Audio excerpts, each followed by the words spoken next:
भोवती सारे लाल, वाऱ्यावरती उडे गुलाब, किरणांची सोनेरी धूळ, पक्षांनाही पडली भूल.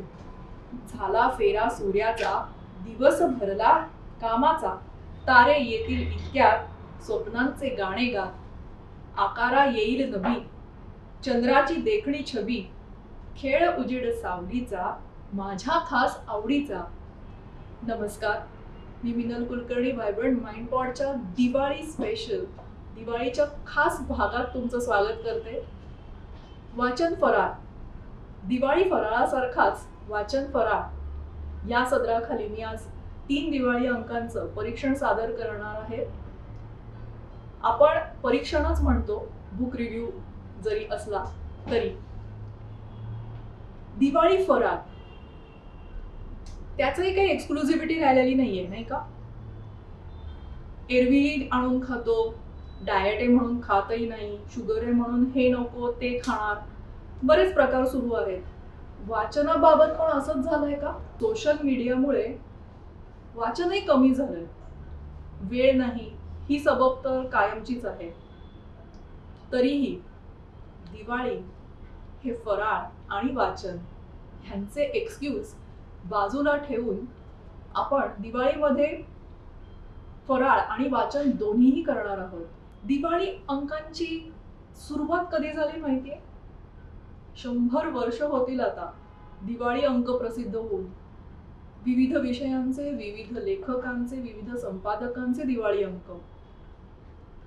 पहिला अंक 1909 साली प्रकाशित झाला आणि त्याची आधीची स्टोरी अशी आहे. आजगावकर नावाचे एक गृहस्थ होते, काशीनाथ रघुनाथ आजगावकर. ते 8 दिवस कोकणातून चालून मुंबईमध्ये पोहोचले. त्यांच्याकडे खूप लिखाण होतं, त्यांच्याकडे खूप कला होती. त्यांना ती प्रसिद्ध करून त्यांना ती सर्वदूर पसरवायची होती, पण कशी हे त्यांना समजत नव्हतं. त्यासाठी मुंबईमध्ये ते आले, पण पोटापाण्याचा प्रश्न.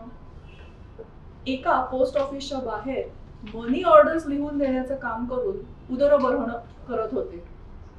तिथे मिश्रा नामक एक गृहस्थांनी त्यांच्याशी ओळख वाढवून त्यांना बंगाली शिकवलं आणि हेच नाव त्यांनी नंतर स्वतःसाठी अडॉप्ट केलं.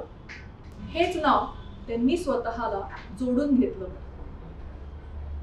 काशीनाथ रघुनाथ मित्रा ह्या नावाने पहिले संपादक होते मनोरंजन या दिवाळी अंकाचे. 1 रुपयाचा अंक होता, अवघ्या 1 रुपयाचा अंक. अनेक लोकांच्या लिखाणाची सुरुवात, डेब्यू म्हणतो ना, अशी दिवाळी अंकामधनं झाली आहे.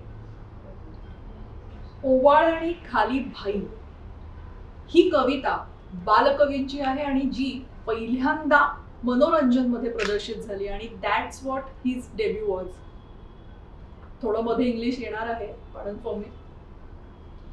वीज मिळाली धरतीला, शिरवाडकर ह्यांची ही कथा, हे नाटक पहिल्यांदा दिवाळी अंकात प्रदर्शित झालं आणि नंतर त्याला राज्य पुरस्कार मिळालाय.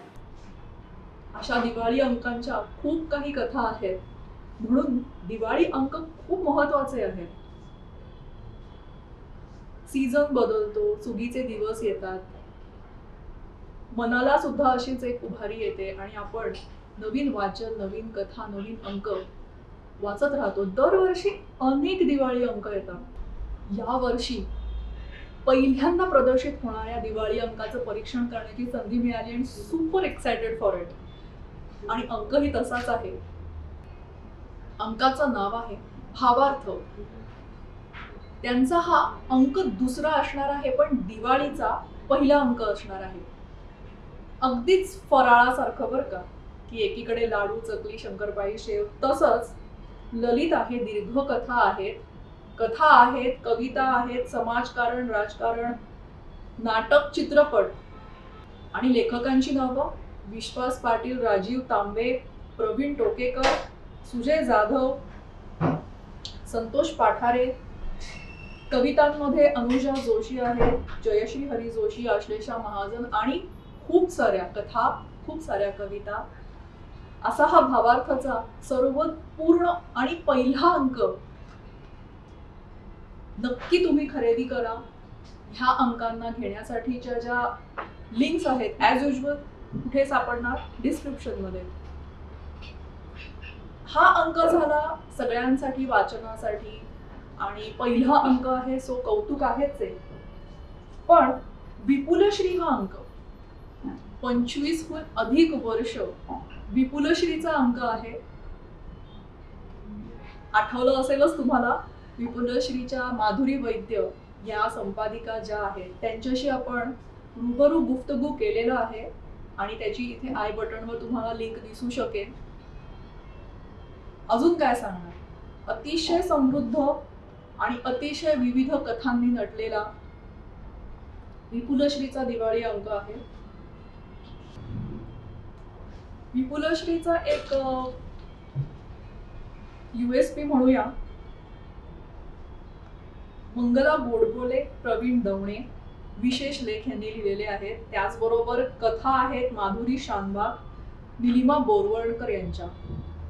अर्थात अजून बरेच लेख आणि लेखिका आहेत. निर्मिती सावंत यांची मुलाखत प्रसिद्ध झालेली आहे आणि स्थलवर्णन सुद्धा याच्यामध्ये मला दिसतं आहे. आणि यांची अशी अनुक्रमणिका, भरपूर लेख आणि कथा. एक अंक बघितला नवीन, एक अंक 25 वर्ष, आणि तिसरा अंक जो आहे माझ्याकडे, सगळ्यांच्या मनातला एक कप्पा जो असतो, दिवाळी म्हणलं की किल्ला आला, फटाके आले, लहान मुलं त्यांच्यासाठीचा एक अतिशय प्रसिद्ध आणि सगळ्यात जुना अंक जो मी सुद्धा माझ्या लहानपणी वाचलेला आहे आणि मला माहितीये सगळ्यांनी आजपर्यंत हा अंक भरपूर वाचलेला असणार. किशोर, किशोरचा अंक. मला इथे एक सांगायला आवडेल, 53वं वर्ष आहे किशोर अंकाचं. कमाल, इतकं कन्सिस्टंटली एखादं विषयाला धरून राहणं आणि त्या विषयाबरोबर, त्या प्रकाशनाबरोबर, त्या संपादनाबरोबर जुडले राहणं, हे आपल्यासाठी पण एक पर्वणी आहे, नाही का?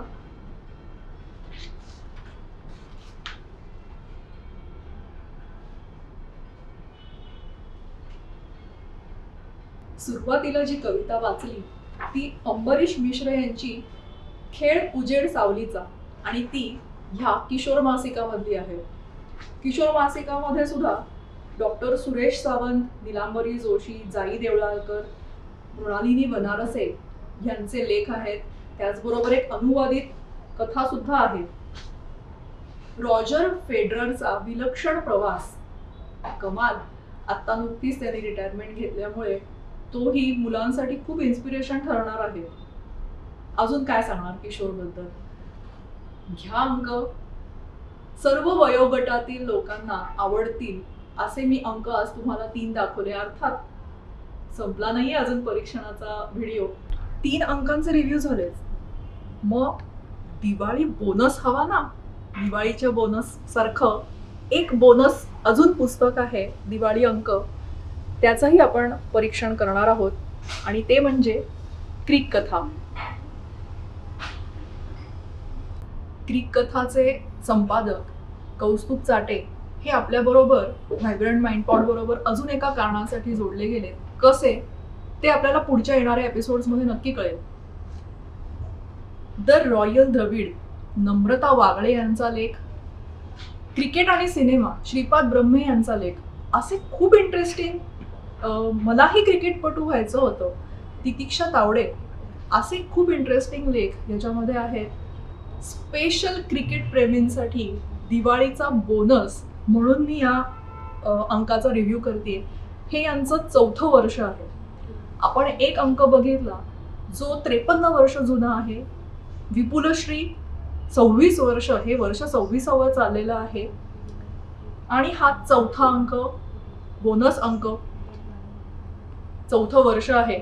आणि अर्थात डेब्यू, ज्याचं पदार्पण होतंय असा भावार्थाचा पूर्ण फराळाने नटलेला असा अंक येणार आहे. हे सर्व अंक विकत घेण्यासाठी डिस्क्रिप्शनमध्ये लिंक मिळतील. त्याचबरोबर अजून असे कोणते रिव्ह्यूज तुम्हाला वाचायला आवडतील, ऐकायला आवडतील, ते कॉमेंट करून कळवा. असेच छान छान एपिसोड्स बघण्यासाठी, वेगवेगळ्या बुक्सचे रिव्ह्यूज ऐकण्यासाठी, बघण्यासाठी व्हायब्रंट माइंड पॉडला सबस्क्राईब करा, लाईक करा आणि आप्तेष्टांबरोबर शेअरही करा. 2024च्या दिवाळीच्या आमच्या सर्वांतर्फे तुम्हाला भरभरून शुभेच्छा. धन्यवाद.